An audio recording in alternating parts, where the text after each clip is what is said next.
Today we're interviewing MJ Dougherty, and it's November 22nd, 2014, and I'm Marge Forster, and with me is Barbara Miller. and we're going to discuss the history of MJ. And to start off, MJ, why don't you just tell me a little bit about yourself? To state your name again, and where you were born, and when you were born. My name is MJ Dougherty. I was born on May 20th, 1956. I turned 58 this past year. And I was born in Syracuse, New York. But I did travel with my parents. My father's job took them to many places around the country. I eventually landed when I was about 9 years old in Williamsport, Pennsylvania, and that's where I spent most of my childhood and where I went to middle school and high school. And in 1980, I got married and I moved to Harrisburg to be with my husband, who had a job here. And I was married to him for 19 years. And on my wedding day, I'll never forget standing in the back of the Catholic Church and with my father on my side, on his arm, thinking to myself, what are you doing? And I knew since I was probably 10 years old that I was gay, but I grew up in a large Irish Catholic family, and I wanted to make my family happy, and I wanted to do what I thought was the right thing, the traditional thing, and so I did it. And I knew on my wedding day that it wasn't going to work, but I stayed in the marriage for 18 years, and time passed. And when I look back on it now, I can't believe how quickly time passed. My husband was very good to me. He was a good man. He struggled a lot with his work and his job, and I, on the other hand, was doing well in my work and really always have until about 2001. And I think when he got fired from the fourth or fifth job, I just decided that it wasn't going to work, and I knew I was gay that whole time, and I never wanted to have children, and I decided I was going to get a divorce. And I had also met a woman. And so I filed for divorce, and by the time it was all said and done, my husband had moved out of my house, and the weekend after, my new partner moved in. So What reason did you give your husband for the divorce? just simply that I didn't love him anymore. And quite honestly, I never really loved him. Like I said, he was a good man. I have nothing bad to say about him at all. And it wasn't his fault, the circumstances that he was in. And I just decided that at the age of 40, it was time for me to live true to myself. And it was certainly a freeing declaration above all else. And of course, I was madly in love with the first woman that I had met, and I was anxious to start a good life, a right life, a life where I could be true to myself and give myself to a person in a more natural sense. And were your parents still with you at that Yes, time? my parents, not only were they still are.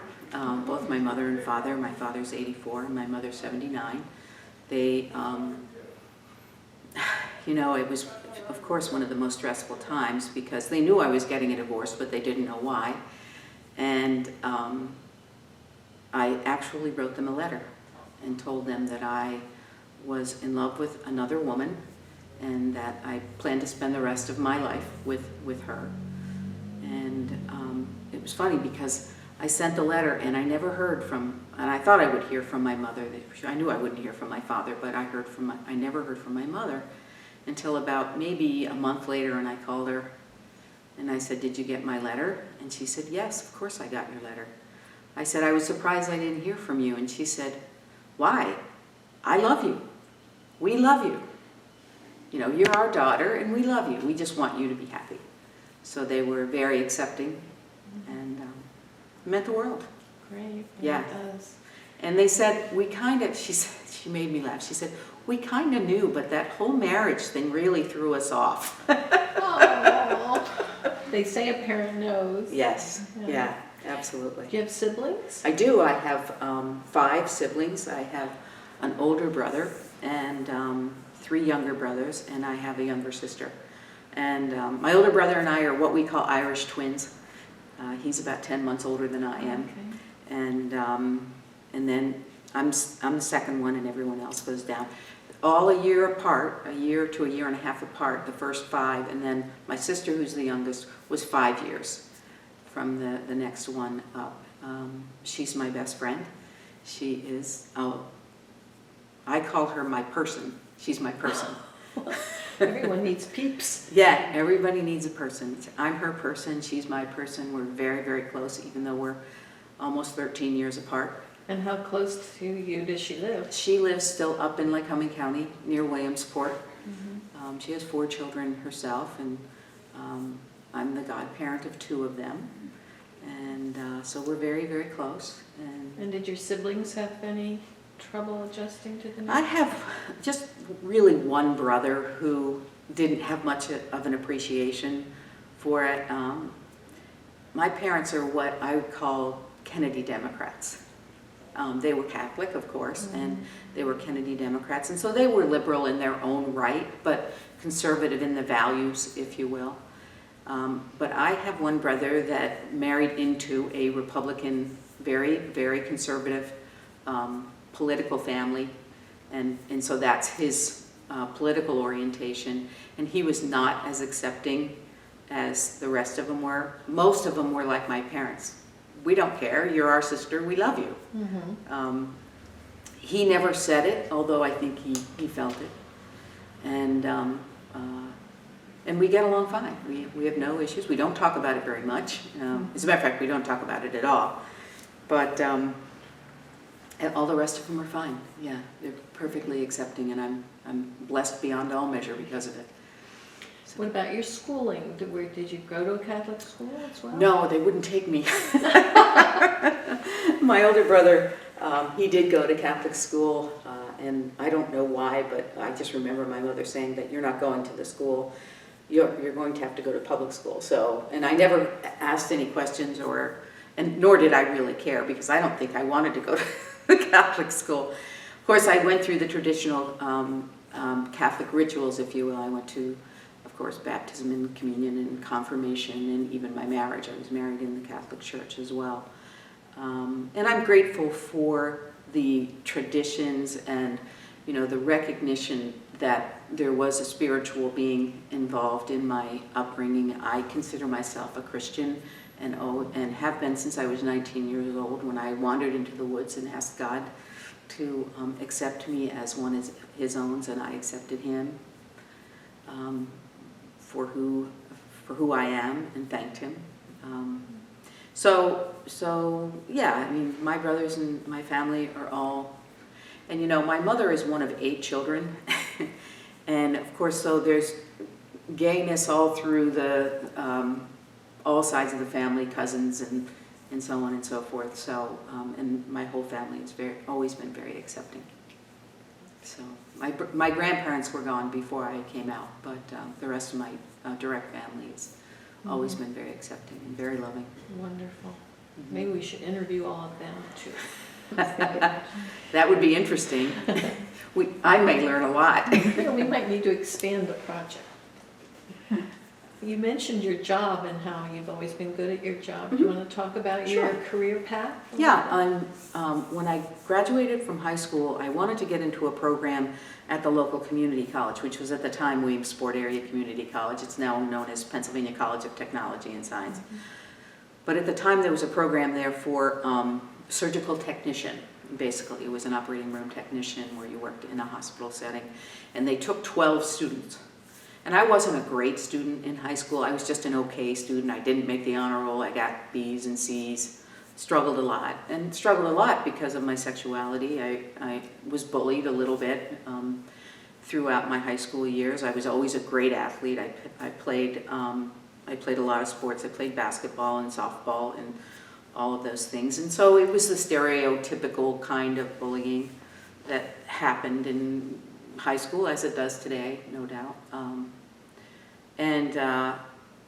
I wanted to go to this program, but they only took 12 students, and I was 13th on the list. So I didn't get in, and I was like, you know, I was about to graduate from high school, and I wasn't really sure what I was going to do with my life. And my brother came home from college and said, you know, let's go look for a job together. And so we did. We went all around Williamsport looking for jobs everywhere. He finally got hired by my dad's company, and I got hired by an insurance company called Liberty Mutual Insurance Company, very well known, largest insurance company in the United States. And I started there in 1974 as a file clerk. And even while I was there, I had more or less worked my way up into 2 different positions. And in 1980, when I got married, I moved here and I got a job at an insurance company here in Harrisburg called Ohio Casualty, and I worked for them for about 7 years. And I did well at my job. I worked very hard at it. I got a lot of additional education. I went back to school and did mostly insurance education, but stuff that was recognized in the industry pretty regularly, and I got a degree. And then when I was ready for the next promotion level up, they told me they don't promote women into those positions. Personnel told you that? No, my boss actually told me that. So there was no personnel at the time. It was just, oh, we don't let women do that kind of thing. And so right at that moment, I decided, well, then I can't work here because I'm going to move up. So if you're not going to do it, I'm going to find somewhere else to go. And I did. I actually, of all things, and I'm sure that he doesn't even remember this, but you know Gene Vino, who is the Harrisburg School District's, I guess he's their financial czar right now. Gene Vino is the person that's helping the school district, the Harrisburg City School District, get through their financial crisis. And he had a small ad in the newspaper on we'll do resumes. And so I called the phone number. I didn't know it was Gene Vino at the time. He was commuting back and forth, I think, between northwestern Pennsylvania. And I told him my story, that I wanted to move up and they weren't going to let me, and they had passed me over already for one promotion. And, you know, he was a very calming, he had a very calming effect on me. He was supportive in every way, and he taught me that other people don't define you, you define yourself. And that was a lesson that I learned in that very moment. And I was able to sort of, get myself back on my feet, because I was really emotionally devastated by the fact that, I'd been with this company for 7 years. I'd been passed over, and then they turned around and told me that a woman can't do that job. So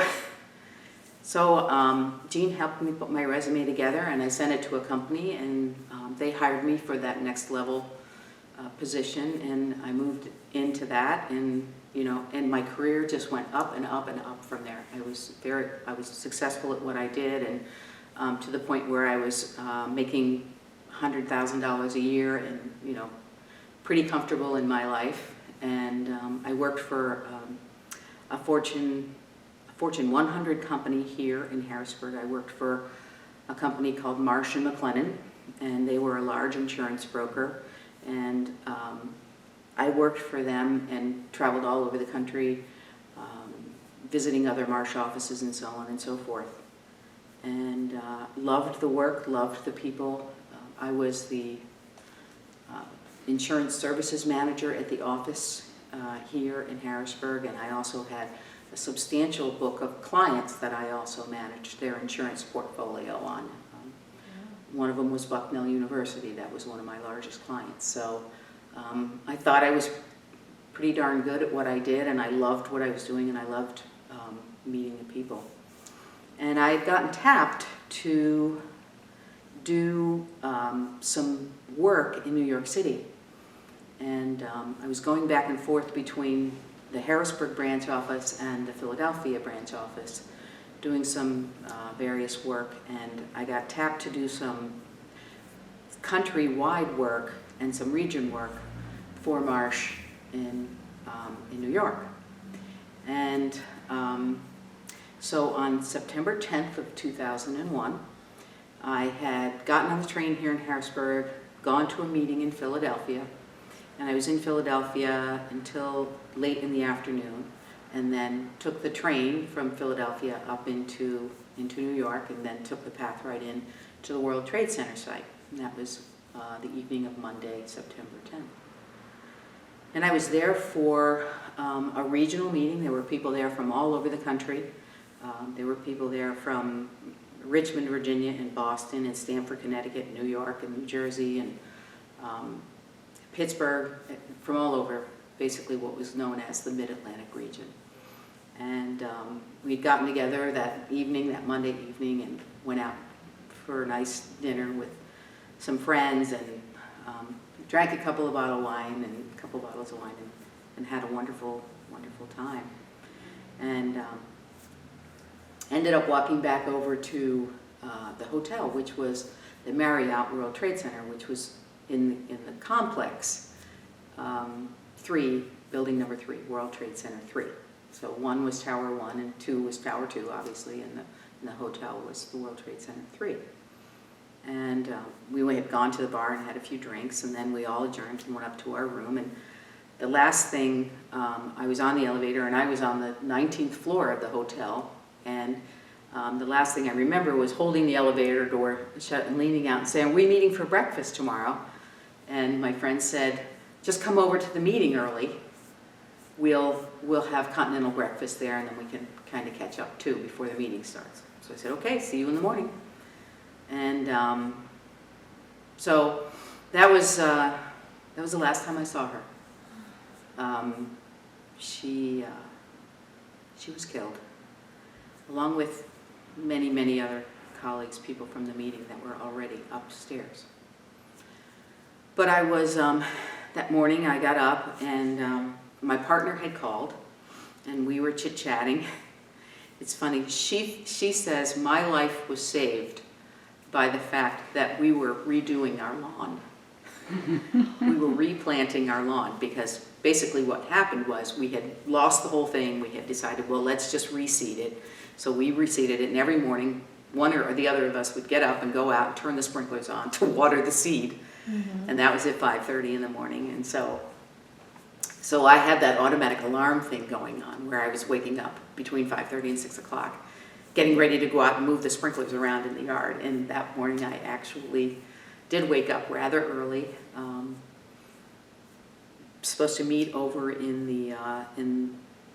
the building, in Building 1. My meeting was on the 99th floor at 9:45. And it was pushed back to 9:45, ironically enough, because it was election day in New York City. They were voting for a new mayor, and it was the first day of school. So they wanted basically all the local New Yorkers that were coming into the meeting to be sure that they either got to vote or got their kids off to school for the first day, and so they pushed the meeting back to 9:45. And so I was up, and I was dressed, and I was ready to go, and I was on the phone with my partner, and I'm like, I don't know why they pushed this meeting back. Usually these meetings start at 8 o'clock in the morning, you know. And so she said, well, just whatever you do, be careful, and I'll see you tonight. I'm supposed to go home that night. And so I was wrapping up some stuff. I was standing at the desk. I had my laptop computer open, and I was doing some work and finishing up, and all of a sudden I heard this tremendous explosion, and then a second explosion. There were actually 2 explosions. And I felt the building I was in literally rock off its foundation. It just went sideways. And I thought, oh my gosh, what was that? And I literally walked over to the window, and I looked down, and I could see the people on the street running away from the building. And then I saw this paper just sort of floating down to the ground. And then I saw big pieces, chunks of debris coming and crashing on the street below. And my immediate reaction was, oh my gosh, something must have happened above me. Of course, not knowing what or where or anything like that. And right at that moment, the fire alarm in the building went off. And I found out afterwards that the building started on fire immediately because of the way the first plane hit. Now at the time I didn't know that it was an aircraft. I had no idea. So I just closed down my laptop and gathered up my things. The alarm in the hotel was going off. And this was 8:45. This was like about an hour before the meeting. And people were coming out into the hallways and they were looking and were like, what's going on? What's going on? And I just remember looking at one lady who was standing there in her curlers and her bathrobe saying, that's the fire alarm. Get dressed and get out. And I had a rolling carry-on and my briefcase over my shoulder, and down to the exit I went. And I actually went down 19 floors, and people from the lower floors were now starting to come in. So it was a very, very slow process, and there were already firefighters coming up. And of course I didn't have any idea what happened. But when I got down to what was really the second floor, which opened up into a very large lobby that you could look down and see the main desk and so on, I could see firefighters and police officers all over in the hotel. I could look through the windows and see that there was fire out on the central area between the buildings. And I had walked across that the night before.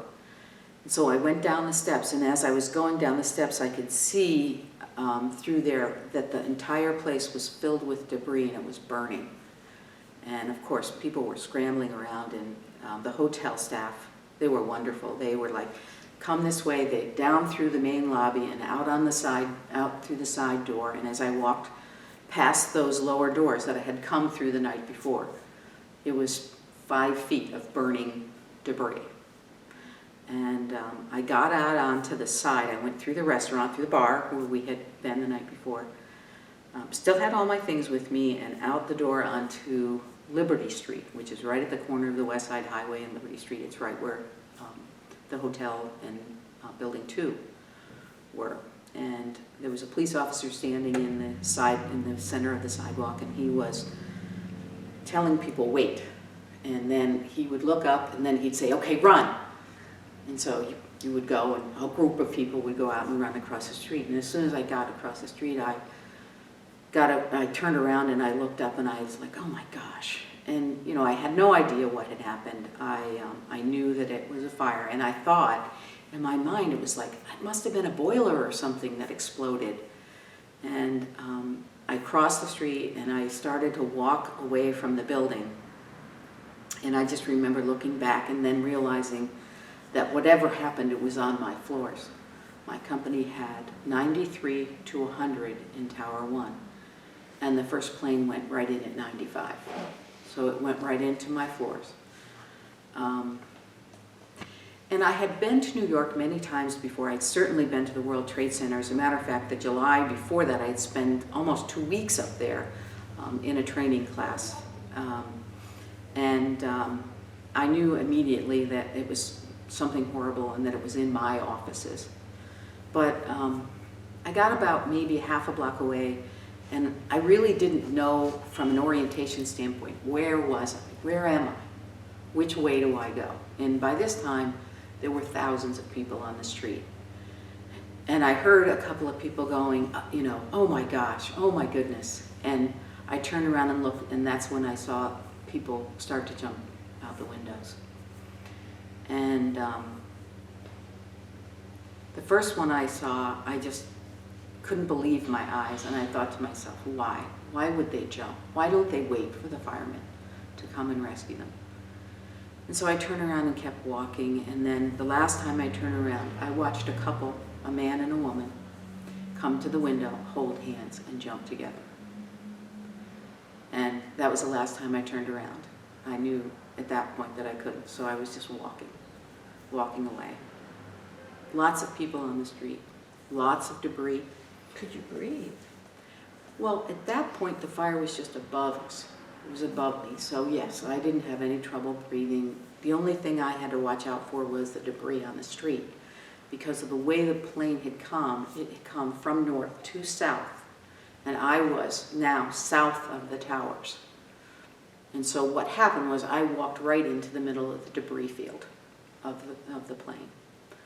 And I looked down at one point, and it was, some of it wasn't even I couldn't even tell what it was, but I knew that it was debris from the building. It was pipes and paper and files and dust, the white dust that everybody is so familiar with all over the street. And the first thing I recognized was an aircraft window on the street. And I immediately thought to myself, don't tell me it was a plane. It was a beautiful, sunny, clear, warm day. How could a plane do that?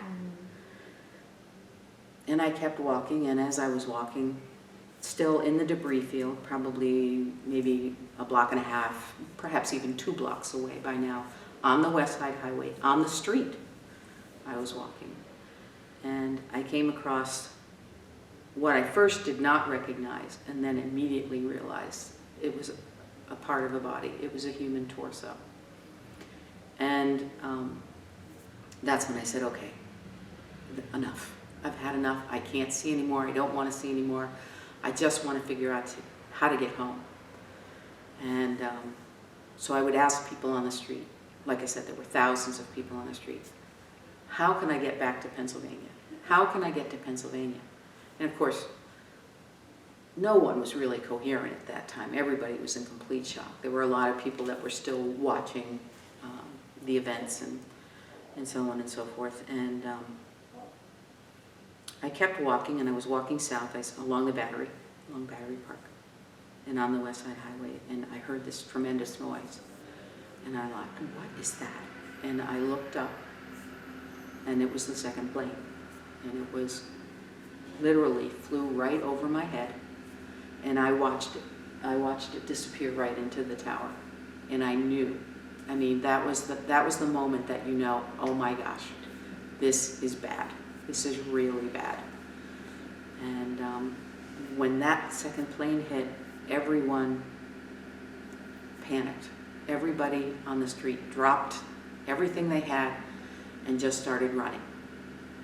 And I was still trying to carry my bag. I had my briefcase over my shoulder. I had my suitcase. I was running with my suitcase. People were falling and tripping, and there was suitcases and briefcases and women's shoes, women running right out of their shoes, trying to get away from the building.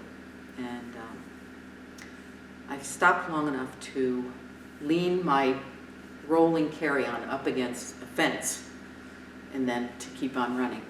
And stopped when I got to the end of Battery Park. Didn't know I was at the end of Battery Park at the time, of course, but milling around there, still trying to ask people, how can I get to Pennsylvania? Do you know how I can get to Pennsylvania? I just want to go home. And of course, I mean, total shock from everybody, but I did see a payphone. And there was a long line of people in the payphone, standing at the payphone. I had my cell phone in my pocket. And I had tried to use it a couple times. I was walking away, but it wasn't working. There was no reception whatsoever. I mean, it was just busy signal as soon as you turn it on. And I stood in line at the payphone. And I got up to the payphone, and the only number I could remember was the 800 number to my office. So I dialed the 800 number, and the receptionist in the office answered. And, where are you? I'm like, her name is Bonnie Green. She's a wonderful person. I said, Bonnie, I don't know where I am. And she goes, well, Jim told me to tell you you have to get to corporate. And our corporate headquarters for the company was actually in Midtown Manhattan. It was on the Avenue of the Americas. Get to corporate. If we find her, make sure she gets to corporate. So I said, which way is it? And she said, hold on, I'll put you into Jim. And Jim was the head of the office. And he asked me, the first thing he said to me is, where are you? I said, I don't know. I'm in Manhattan. And he said, get to corporate. And as we were having this conversation, and I was saying to him, which way do I go? The first tower started to collapse, which was the second building that got hit. And I could look straight down the street from where I was and see, and in many cases, I think in the video footage, it looks like the building just came down like this. It just collapsed in on itself. But from where I saw it, it looked like it just fell right over. I could see these big pieces of metal and steel and glass just falling over. And I was horrified that it was going to fall. It was going to fall, and it was going to fall on me from where I was. And at that moment, the phone went dead. I was on the phone, and I looked down the street, and I saw the building fall down, and then that inevitable picture that you see of people running away from the cloud of dust and debris and whatever else. So again, there was an instant moment of complete and total panic of everyone on the street, because they knew. I mean, there was nowhere else to go from where we were. We were at the point of Manhattan that came right at the East River, and the Hudson River came to a point. And so everybody just started running, and the only thing to run to was the Staten Island ferry. And the ferry had just pulled up into there, I guess, and just in the crowd, got swept up with the crowd and onto the ferry. And I'll never forget this. I so vividly remember the captain who was on the bridge above me, and as people were pushing to get onto the ferry, he had given somebody the signal to lift the gate. And so he lifted the gate, and there were still thousands of people trying to get on that boat behind me and get away from that dust cloud. I did not see anybody go into the water, but I knew they must have, because of the way they were running right into the water, and the boat pulled away. And So you get to Staten Island. get to Staten Island. The cloud eventually does hit, and it goes completely black. And you know, you see the worst and the best of humanity all within a 24-hour period, because once we got inside that boat, the crew was telling everybody to put the life preservers on, put your life preserver on, and there weren't enough of them. And so people started fighting and pulling and knocking people over trying to get the life preservers. I had one, and I just sat down in the seat. And I just couldn't see anymore. I couldn't think anymore. I couldn't look at another thing. I just sat there, and I remember specifically just staring, having no idea where I was going, or where I was going to end up, how I was going to get home. And of course I ended up in Staten Island at the ferry station. And of course everything was closed down by that time. The bridges had all closed, and the ferries had stopped running, and the subways weren't going, or the PATH trains, or nothing. So there I was just on Staten Island, and there was no way to get off. And so I stayed in the ferry station for a while. I finally went outside, and all I could hear was the F-16s that had been dispatched coming up and down the river. And I just remember hunkering down, afraid that there was going to be another plane or another attack or something like that. And just very, very scared, and really not knowing what to do. And I finally talked to a police officer, and I said, I need to get to Pennsylvania. And he said, go out the door here, get on the local bus, and go to the Staten Island Mall. And when you get to the mall, there'll be a Red Cross station there, and they will help you get home. So I said, okay. And I did that. I got on the local bus. And I didn't realize that Staten Island was such a big island, because it took a long time to get to the Staten Island Mall on that bus. And when I got to the Staten Island Mall, and the bus let me out, the mall was closed. All the metal gates were down. There was no Red Cross station. The mall wasn't open. There was nowhere to go. You were out at the end of Staten Island at the mall, and no way to get back anywhere. So I ended up walking over. I hadn't had anything to eat or drink all day. Hadn't even gone to the bathroom. And I ended up walking into the store and asking them if I could use the restroom, and they're like, no, it's not a public restroom. And I was like, you don't understand. I need to use the bathroom, and I need to do it now. And so I went in, and you know, I just looked at myself in the mirror, and I just couldn't believe, you know, dust and dirt and dishevelment and who are you kind of thing. And I ended up walking back to the bus station, and I waited for a bus to come. And I got back on the bus, and I said to the driver, is there a hotel here? He said, yes, there is. There's one hotel. And he said, I'll take you to it. I was the only one on the bus. And so he stopped, and I got into it was called the Staten Island Hotel. And I walked into the lobby. And of course, by this time it was in the late afternoon, and the lobby was crowded with people. And I walked up to the main desk, and is there a room? And they're like, oh no, there's no rooms. We have 100 people on the waiting list. So I found a chair in the lobby, and I sat down. I still had my cell phone with me. And a woman came up to me, and she said, do you have a room? And I said, I didn't even put my name on the list. I thought I would sleep here.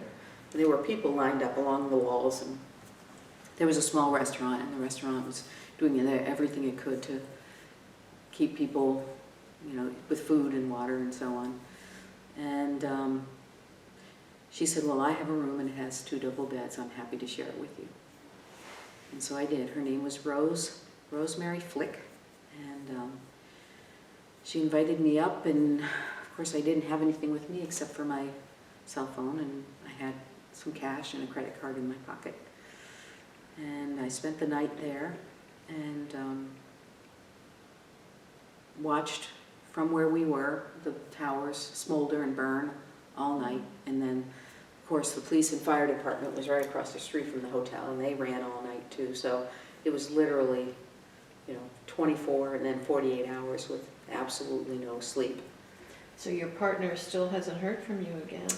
Well, and that's where the story gets interesting, because she's a salesperson, and she was driving down to her sales territory, which is in southern Pennsylvania, in Gettysburg area.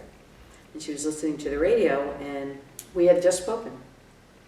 And she hears this: a plane has flown into the World Trade Center. And at first she said she thought it was a joke. So she changed the channel on the radio, and that channel was streaming this visual of what was happening, that the first plane had hit the World Trade Center and that people were evacuating the building. And she stopped her car, and she turned around and on Route 15, and turned around and went back north to come home. And then the whole time she was calling me, and of course my cell phone wasn't working at all, and she was calling me, and she was leaving messages, and then my mother was calling her. And ironically, normally my mother would never know where I am, because I flew all over the country. I was always gone somewhere. I was always traveling. And that Monday night, before I went down for dinner, my cell phone rang, and it was my mother. And she said, where are you? And I'm like, I'm in New York. She goes, what are you doing there? I said, well, I have a meeting tomorrow morning in the Trade Center. So my mother knew I was there. Yep. And so she and my partner had been communicating. Neither one had heard from me. And I know that they were able to get into the office and said yes, that she was not in the building. They told her that she was somewhere in Manhattan on the run and trying to get home. So they knew that I wasn't in the meeting yet. They did know that much. But they didn't know what had happened to me after the first tower collapsed. And it wasn't until I actually got to that hotel that I was able to get through to my mother and to my partner to tell them that I was in Staten Island and I was just trying to find a way to get home. And of course, by this time, my family had all gathered at my parents' house and said, let's just go get her. Well, nobody was going to go anywhere near New York City. But they hatched a couple good plans. So I stayed with Rosemary in the hotel that night, and the next morning we got up, and the plan was for her to take me over to New Jersey across the Goethals Bridge, and then she would take me to where she worked in Rahway, New Jersey, and drop me off there, and then my family would come and pick me up, my partner and my brothers. And when we got to the company where she worked, they wouldn't let me in, because, of course, they were in lockdown. The entire world was in lockdown that next day. Nobody was working. No, they weren't allowing anybody that wasn't an employee into the building at all. So she ended up dropping me off at a McDonald's in Rahway, New Jersey. And I was in this McDonald's for the better part of most of the day, just waiting for somebody to come and get me and trying to work through the logistics of how to get over to Rahway, New Jersey. And of course they were telling everyone, you know, don't go try to get anywhere near New York, you'll be turned around. And so I asked one of the clerks, is there a cab company here in town? Yep. Gives me the number, and I call a taxi cab. And I had with me $104 in my pocket. And I had also a credit card and my cell phone. And I said to him, I need to get to Princeton Junction train station, and I'm in Rahway. How much does that cost? He said, that'll cost you $17. I said, okay, come and get me. I wanted to get back on the Amtrak train at Princeton Junction and get the hell home. So as I was talking to him and we were working out the logistics, I said, how much would it cost to get me closer to Pennsylvania, like maybe to Newark? And he said, well, I can get you to Newark for $79. I'm like, okay. So I said, I have $104 in my pocket. How close to Pennsylvania can you get me for $104? He said, for that, I can get you all the way to Phillipsburg, New Jersey. And he came and picked me up. It was a van, a minivan. And they took me to Phillipsburg, New Jersey. And as I was getting off the New Jersey Turnpike at Phillipsburg, my partner was coming up on the exit on the other side. And she met me at the Howard Johnson's there. And, you know, until that point, I had no emotional reaction whatsoever. As soon as I got in that car, I just fell apart. And, you know, I knew that anybody that was already up there was gone.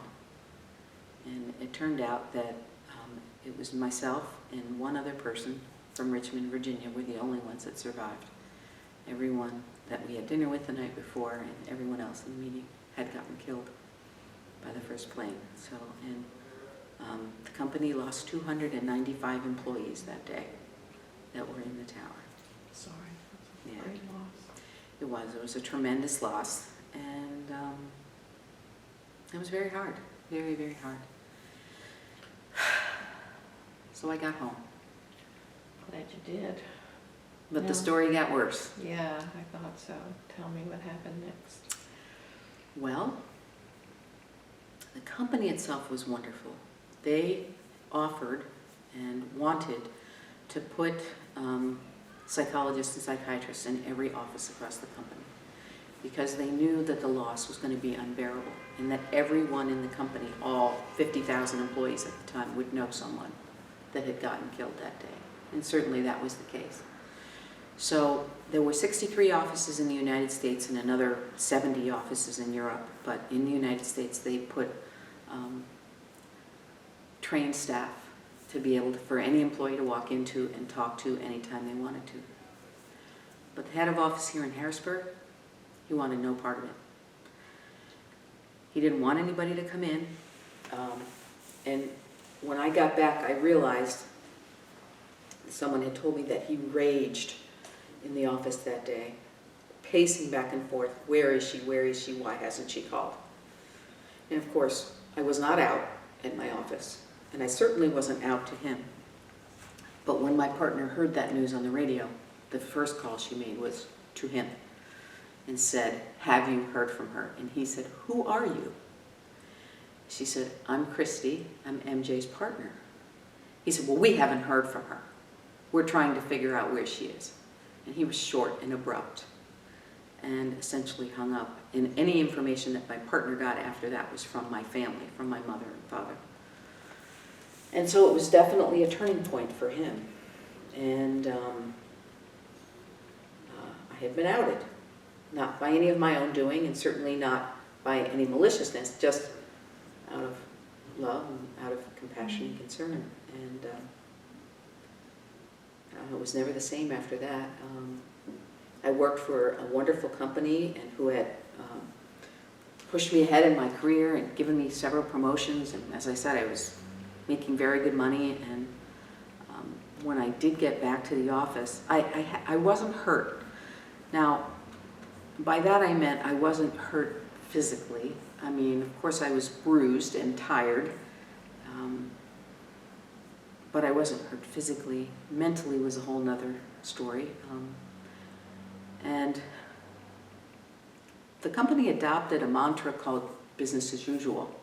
They just wanted everybody to get back to business. This was a crisis time. We had to take care of our clients. After all, many of them were going to have insurance losses as a result of the attacks. So they adopted the mantra of business as usual. They actually stated that? Business as usual. Yeah. Let's take care of our customers, and we'll grieve the losses of our staff and our company as it comes. Well, weeks went by. Weeks went by before we knew who made it, who didn't make it, who was alive and who wasn't. I understand that because my name was registered as a visitor in the office that day, that my office got something in the neighborhood of 12 phone calls confirming whether or not I was dead or alive. And that went across, every office in the country. Anybody that had been a registered visitor in the tower that day, office was going to get a phone call. So, describe how you were treated then. You're not allowed to mourn in the office. Right. You're not allowed to have the counselors in your office. no. Did you try to appeal that to someone higher up outside of the Harrisburg office? I didn't, because my own mental state didn't allow me to have that thought process where this was wrong. But there was no question in my mind that the people in the office were traumatized. They were not only traumatized by what had happened and what they saw, as everyone in the United States and perhaps even the world was, to some level anyways. They were traumatized because they knew I was there, and they knew that I had they didn't know for a long time if I was dead or alive, and they knew it was going to be a tough go when they found that I was.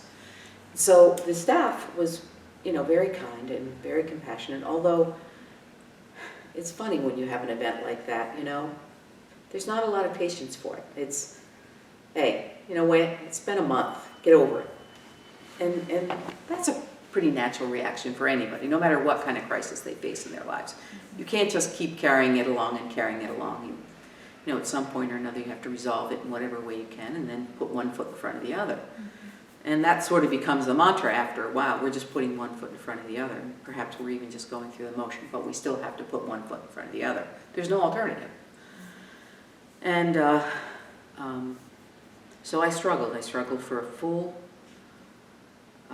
a good year, but the good news was that I got into therapy immediately.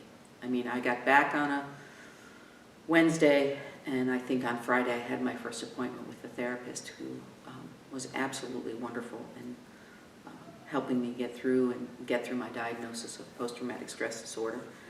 So I know all about that now. I'm well educated.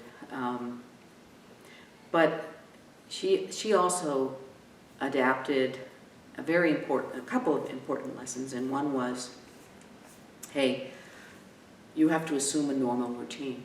So in the office it was business as usual, and in my personal life it was assume a normal routine. So there were two things that said you have to keep putting one foot in front of the other, and there's no curling up in the fetal position. It's not an option. You have to assume a normal routine. So every morning I would get up and I would assume a normal routine, and I would get dressed and I would go to work like everybody else, and I was not functioning. I was just sitting there. I was not working. I was not able to focus. My phone would ring incessantly because people knew that I was there, and what happened and what did I see, and so it was this process So of they kept having you relive it. reliving it every day. But the good news was, personally, my therapist said to me, and it was the best advice she ever gave me, okay, you are now on a 100% news blackout. You are not allowed to watch the news, watch television, watch any coverage of the events. No newspapers, no magazines, no reading any stories about it. I want a total news blackout. And it was so effective to the point where I was in the office about probably 2 years after the events, and somebody mentioned the word anthrax to me. And I looked at them and I'm like, what is anthrax? I had no idea what had happened with the whole anthrax thing and the powder and, you know, the Senate and the House and the post office and all of that stuff. I had missed that completely because of this news blackout. And my therapist was like, if something happens that you need to know about, you'll know it. The rest of it, you don't need to know. Is there any possibility whatsoever that you don't know what happened on 9/11? And I'm like, no, I know exactly what happened on 9/11 because I saw it with my own 2 eyes. And she said, there, that's enough. You don't need to know anything else. And now your boss was, you were outed to him, and was he treating you differently during this time? Yeah, our relationship completely fell apart after that. We had always had a very good relationship, had all kinds of reviews, very positive interactions, gotten promoted, was now a vice president at the company, and had been very successful, and we always had a very compatible relationship, and the office was very successful. And in that year afterwards, it was a grind for me, but I still did that whole put one foot in front of the other and went to work every day. Perhaps not as effectively as I could have been or should have been, but I was still doing the best that I could under the circumstances. And in 2002, I sat down to have my performance review with him, and all of a sudden I was no longer in good standing with the firm. And I just sat in his office when he told me that I was completely ineffective at my job, I was unsuccessful, I was dragging everyone down, and I had drugged myself down too, and I had failed as a leader and as a professional. And so he put me on a written performance improvement plan, and he did not give me my bonus that year, and I didn't get a raise that year. Yet, most of the measurements for my success in the office were all numbers driven. You know, grow revenue, certain scores on certain metrics, and so on and so forth. And all of those metrics were met, and most of them were exceeded. And his review I found to be very subjective, not objective, and simply didn't merit that criticism just by the way the evaluation was structured in terms of numbers and so on and so forth. It was just ridiculous. And so I appealed. And I appealed through the company and up through the chain of command. And his boss asked me what I wanted. I said, well, I want to be put back in good standing with the firm. I didn't think that was too much to ask considering everything I'd been through in the year before. And he was very kind and very compassionate, and he understood, but he was still not going to override the head of the office. I mean, it was a political decision more than anything else. And when I wrote my rebuttal to the performance review, I exposed a lot of issues that had never been exposed before. So I'm sure that he was made very uncomfortable in terms of the things that I had told him about. I was able to refute most of the criticism just by doing the examination of what was expected in the numbers and what the results were. Mm-hmm. And then to criticize him back because the things that he said were mostly subjective things that couldn't be measured. And I had always been under the assumption that success was measured by these key ratios and key numbers that were given to me in the year before. And those numbers were all met or exceeded. So I don't know how he could say that I wasn't doing my job and I failed to lead and I was unsuccessful. So the other officer did not come down on your director? No. What happened next? They refused. They refused my appeal. So they were still not in good no longer in good standing with the firm. So I filed a lawsuit against the company with the Pennsylvania Human Relations Commission. I got a lawyer, and I told the director above my boss that I was going to do so and that I didn't want to, but I felt as if I was being treated unfairly. And of course, as soon as you do that in a Fortune 100 company, you're on the radar, for sure. And so my lawyer was absolutely stunned. And of course, he thought I had an excellent case, but what I was asking for was simply I wasn't asking for money. I didn't want money. What I wanted was to be made back in good standing with the firm. I wanted my bonus, and I wanted the raise that I was expecting. That's all. I didn't want $100,000 or anything like that. And of course, they refused, and they got a lawyer from New York to come and defend. And we went to this hearing, and of course, my lawyer at these Human Relations Commission hearings, they're not allowed to speak. It's just the parties involved that are allowed to speak. And so I had an investigator who actually, it was funny because I found out later that he had been talking back and forth with our Human Resources department. He never spoke to me. All he did was read the report that I had given him, the complaint is basically what it was. He never spoke to me about what had happened or what my feelings were, but he had at the whole time been on the phone with both my boss and our Human Resources person in New York. And they both showed up at the meeting. And he had called a couple of witnesses. There were some people in my office who I classified as ladder climbers. They were basically trying to move up at the expense of somebody else, me, I thought. And they also testified. But anyway, the results of the hearing were that I had failed to prove my prima facie case. And the reason why I was is because what you have to prove is that you were treated differently from somebody else that was similarly situated, okay? Well, there were 3 offices in Pennsylvania: Harrisburg, Pittsburgh, and Philadelphia. And my job in the office in Harrisburg was the only one. It was unique to the job with the company, and so there was no one to compare to. There was no one in Philadelphia that had my job, and there was no one in Pittsburgh that had my job. And we are talking about the PHRC here, the Pennsylvania Human Relations Commission. So I failed to prove my case because I couldn't prove that I was treated differently than someone that was similarly situated. Was your orientation ever brought up? It was not. And was it ever brought up with your director?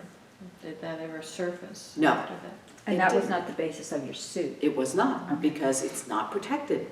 It's not a protected class in Pennsylvania. And I had told my lawyer that I was gay, and I thought really what came right down to this whole situation was that I was gay. And that's the reason why all of a sudden I was, on the outside, and it was as simple as that. I mean, what else could it have been? Why else wouldn't I have warranted some compassion on his part after everything I had seen and done? And he sat in that meeting and said he never knew what happened to me. He said he never knew what happened to me. I am like, that is the most ridiculous and absurd lie I have ever heard. He certainly knew what happened to me. Not only did he know, I had written it down and he had read it. Because I had written the story throughout the whole year of recovery. Every month or so, I would sit down and try to remember everything that happened because I wanted to be able to tell people, here's what happened, here's what I saw. And he read it, and he knew what happened. And he told the investigator and the lawyers that he said he didn't know my diagnosis was PTSD. And that was a lie. That was a flat-out lie. But I had no way of proving it. And I could not go back and say to them, I know why this happened, because he found out on September 11th that I was gay. It was as simple as that. And that's why everything went downhill from there. So did you continue to work there? I did. The director, his boss, saved me. He came back to me and asked me what I wanted, and I said, I want to be in good standing with the company, and I want my raise, and I want my bonus. And at the time, it wasn't really about the money. I mean, the bonus was substantial. It was probably $20,000 or $25,000, but I didn't even care so much about that. I had never in my entire career, not only did I never have a negative comment on any review that I ever had for any job that I had ever been in. But I never had been found no longer in good standing with any company that I had ever worked for. This was the first time in my whole career. I had always been successful. I had always worked hard. I'd always gotten the education and done everything I needed to do to be successful at the job I was in. And now all of a sudden, I'm no longer in good standing. And, you know, when you're under the effects of PTSD, there's just something about your brain that doesn't quite engage. So you're not in a place where you can adequately defend yourself. You have to be able to articulate how it is that you're feeling and why it is that you feel wronged. And then the whole issue of the fact that I thought he was being prejudiced because I was a lesbian. And it was as simple as that. And I knew it, and he knew it too. He knew it too. But of course, not being a protected class in Pennsylvania, there's absolutely nothing you can do. And my lawyer said to me, you can't even make that a point in this. You can't even bring it up in the hearing because it's not protected. And so what we had to do is we had to make it more about the PTSD. We had to make it, are you protected by the Americans with Disability Act, the ADA? And in the hearing, of course, they found yes, you are a protected class as someone protected under the Americans with Disability Act because of your diagnosis with PTSD. And that's how it was approached. But it was never approached that, yeah, she's gay and that's why he did what he did. So the other office above your office reinstated you, and then how did things go after that? I worked in Philadelphia that whole year. I worked directly for him and another woman. And Oh, so you left the Harrisburg office? yeah, I was working in the Harrisburg office 1 or 2 days a week, and then I'd taken the train to Philadelphia, and so I was working in the Philadelphia office as well. And I had restored myself. I had restored my reputation and my standing with the company. Got the biggest bonus I ever had that following year, and then the company was indicted by Elliot Spitzer of all people. And they ended up having to lay off a number of people, and so I think I made it through 1 or 2 rounds of the layoff, and then on the 3rd round I got hit, and so they let me go. Yeah. So that was They the weren't end of that indicted story. for anything related to how No. they handle personnel. No, they weren't. They were indicted for bid rigging and price fixing and things like that as part of Elliot Spitzer's investigation. So. Okay, so what did you do next? I mean, in terms of, you know, I assume you landed on your feet career-wise. Yes. You're Yep. a skilled person. Right. I did. I got a job. And you stayed in Harrisburg area? I did. I actually found a job in York, and I stayed here in Harrisburg and commuted back and forth to York. And I got a job working for a startup company, and it turned out that guy was a crook. And he stole a lot of money from a lot of people, and then he was being chased after. And I came into work one day, and there was only 3 of us in the company. I think at the time there was 4 of us. Said, I got an email from him, and he said, gone to London, not sure when I'll be back. And he wasn't an American, he was Australian, and he never came back. And the next day the IRS was knocking at the door. And it turned out that he had really embezzled a lot of money and absconded and put every bank on the hook in York. I was quite the talker, quite the entrepreneur, and it turned out he was just a crook. So you're still with your partner at this point? No, my partner and I just separated after 15 years. Prior to the York job? Oh, no. No, we just separated. Oh, just yeah, now? in the last month or 2. Oh, sorry. Yeah, so, yep, well, and after 9/11, the job situation got worse and worse. You know, I found a couple of jobs, and, you know, I would last there for a little while.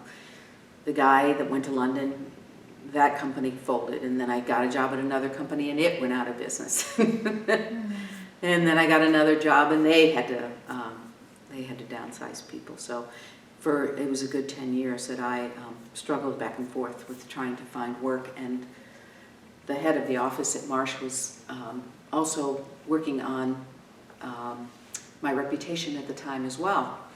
And he had told a lot of people that I was gay, and I had heard that from various people. And so I had really, where I once had a great reputation that I could have gotten a job anywhere, I was now tainted because of the things that he was saying about me and some of the things that had happened. And it was a lot of bitterness and resentment on his part because of putting him under the microscope with the answer and the rebuttal to my performance reviews and so on and so forth. And Now, you recently moved to Chester. How recently did you move? I actually sold my house here.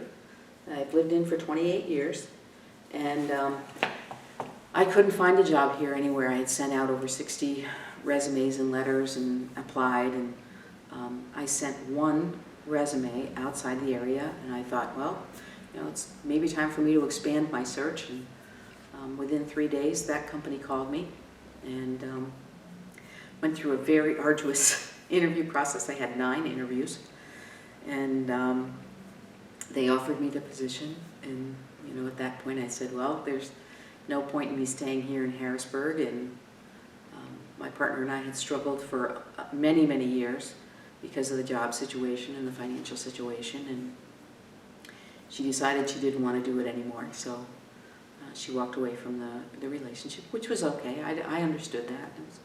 It was fine. And so I moved. I commuted back and forth to King of Prussia from July until the end of October, and then I found a place down there and moved down there, sold my home, 28 years. Wow, that's a lot of change. Indeed. After a lot of upset. Yeah. So, how are you settling in? How are you involved with the community there? Are you an activist in any way? What's going on? Well, I'm just getting into the community there. I just recently joined a group, Bucks County Lesbians, over 50. So I haven't had the opportunity to really attend any of their events yet, but I will eventually. I just moved into the house on October 28th, so I haven't even been in there for a month, getting things unpacked and getting settled and so on. So I'm just working through all of those things and trying to find my way around and get familiar with the area. But and I'm not really looking for a relationship right now. I'm looking to meet good people that want to do things that I like to do and have fun. So Are you finding the community welcoming? I'm not out Okay. at my work. I didn't see any reason to do that, and I learned a hard lesson a long time ago, and that was let people know you first and know who you are as a person, Right. and then when you feel comfortable, don't be afraid to tell. It's a private thing. We don't go It is. around announcing our sexuality. Exactly, and so I don't feel the need to ever do that at any point in time. I tell my closest friends, and all of my closest friends know now, of course, but the new people that I'm working with, I've chosen not to say anything yet, but eventually I very likely will. So in your lifetime, can you pinpoint some significant changes in terms of acceptance? What are you observing from your vantage point? Well, obviously gay marriage. The fact that it even passed in Pennsylvania on my birthday. Oh, happy birthday. It was the best birthday present I have ever received, for sure. Just general, I work with a wonderful group of young people who I know are accepting. I can tell by listening to them that they could care less. And that, of course, is a significant change from when I was in high school and certainly through my younger years. And the fact that I lived in the closet for, and married to a man for 19 years is a direct reflection of how society views gay people and, what the expectation was for an Irish Catholic young woman. And so, I'm finding this to be a very exciting time for us. I get excited when I hear about things like the state of Montana has now legalized gay marriage, and I'm really waiting and hoping for the Supreme Court to finally step in and really say, yes, we have to do this, anything else is just bad law. And, you know, they've been sort of fence sitting for a while, and it's time for them to get off the fence, and I'm sure that will come. It will just be a matter of time. And I have friends in many states. Well, for one thing, we always thought Pennsylvania would be the last state to approve gay marriage. Let's face it, we never in a million years would have thought, you know, Pennsylvania being the red state that it is, that would ever approve gay marriage. And, you know, we knew that it would very likely come through the court system and not through the electoral system. So very, very happy to see that kind of change. And so many friends now who have been together, partners, have been 25, 35, 40 years, and that are now getting married. And they're not getting married for the reason that you would think, oh, I can do it now, I should.